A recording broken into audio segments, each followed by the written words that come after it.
Однако были в истории Кыргызстана люди, которые в гораздо более сложных условиях добились возрождения кыргызской государственности. Однако в сегодняшних условиях те легендарные личности вряд ли смогли бы пробиться в состав нынешнего Жогорку Кеңеша.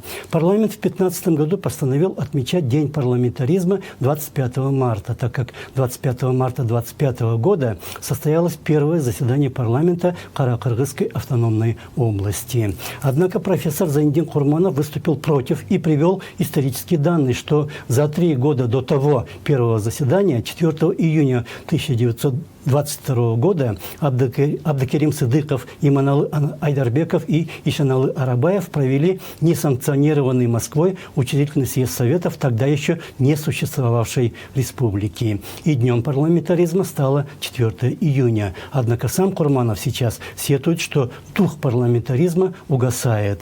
И места в парламенте занимают уже не истинные избранники народа, а денежные мешки. При этом меняется и сам электорат, который уже почти не сопротивляется лжи и популизму, продавая свои голоса и не чувствуя за это никакой ответственности.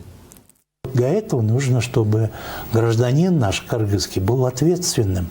Он чувствовал ответственность перед своими потомками, перед своей семьей, перед своими детьми, внуками, перед своей родиной, в конце концов. А если он не чувствует ответственность, во всем виноваты Акаевы, Бакиевы, а он ни при чем, а кто их к власти-то приводит регулярно?